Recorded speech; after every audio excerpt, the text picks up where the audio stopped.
बिस्मिल्लाहिर्रहमानिर्रहीम। अस्सलाम वालेकुम। उम्मीद है आप सब खैरियत से होंगे। अल्लाह सुब्हानहू व तआला से दुआ है कि हम सबको नई ज़बान में रखें। मेरे चैनल पे बहुत सी अच्छी और मजे की रेसिपीज मौजूद है। आप मेरे चैनल का विजिट करें और मेरे चैनल को ज्यादा से ज्यादा सब्सक्राइब करें। आज हम बना रहे हैं फ्रेंच टोस्ट। इसके लिए हमने 2 अंडे लिए हैं, 2 टेबल स्पून के भर के।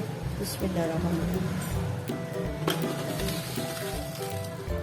1 चौथाई कप दूध का शामिल किया। बिस्मिल्लाहिर्रहमानिर्रहीम। अच्छी तरह मिक्स कर लें। अंडे को, दूध को, चीनी को अच्छी तरह मिक्स कर लेना कि ये तीनों चीजें यकजान हो जाए और जो हमारी चीनी है वो भी मेल्ट हो जाए। अगर आपको अंडे की खुशबू नहीं अच्छी लगती तो आप इसमें 2-3 ड्रॉप्स वनीला एसेंस के भी शामिल कर सकते हैं। वनीला एसेंस की बड़ी प्यारी सी खुशबू होती है। ये देखिए, ये हमने अच्छी तरह इसको मिक्स कर लिया। इसके जो एजेस है वो कट कर लें। ये ब्रेड के मैंने 3 स्लाइस लिए हैं। ये ब्राउन हिस्से आपने वेस्ट नहीं करने, इनको आप ड्राई करके तो ब्रेड क्रम्स बना सकते हैं। चले आइए स्टार्ट करते हैं। ये इसको दोनों तरफ से अच्छी तरह डिप कर लें।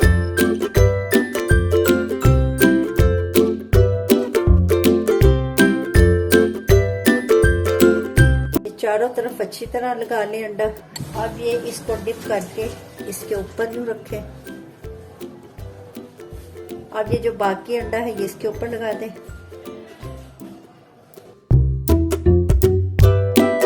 चले आइए अब फ्राई करते हैं। 2 टेबल स्पून ऑयल के डालें। जो अंडा बचा है इसको भी ऊपर से डाल दें। बड़े अच्छे और बहुत सॉफ्ट से बनेंगे। ये देखिए, आसानी से इसकी साइड चेंज कर लें। इसको हल्की आंच में हमने फ्राई करना है। ये रहने थे, बल्कि इसको मैं तेज कर दूं। इसको 1 मिनट एक साइड से पकाया है, फिर इसकी साइड हमें चेंज करके दूसरी साइड से पकाया है। इसके कॉर्नर्स हैं, अब इनको भी हमने फ्राई करना है ताकि इसकी भी साइडें हैं जो वो अच्छी तरह। ये होगा कि जो अंडा है ये अच्छी तरह पक भी जाएगा। चाहे तो सिंगल स्लाइस भी तैयार कर सकते हैं, लेकिन ये जरा डिफरेंट स्टाइल के हैं, बड़े सॉफ्ट और फ्लफी से बने हैं, इसलिए आपने इसको जरूर ट्राई करना है। इससे आप ब्रेकफास्ट में भी खा सकते हैं और टी टाइम में भी चाय के साथ। माशाल्लाह ये हमारे रेडी हो गए हैं। इसको हम डिश आउट करते हैं, चूल्हे से उतार लें। अल्हम्दुलिल्लाह हमारे डिफरेंट स्टाइल के फ्रेंच टोस्ट रेडी हो गए हैं। इसको ऐसे भी खा सकते हैं और बच्चों को आसानी से खाने में आसानी हो, इसको सेंटर से यूं कट कर लें। आपने इस रेसिपी को जरूर ट्राई करना और कमेंट्स में बताना है। अच्छा जी, आप इजाजत दें, नई रेसिपी के साथ हाजिर होंगे। अल्लाह।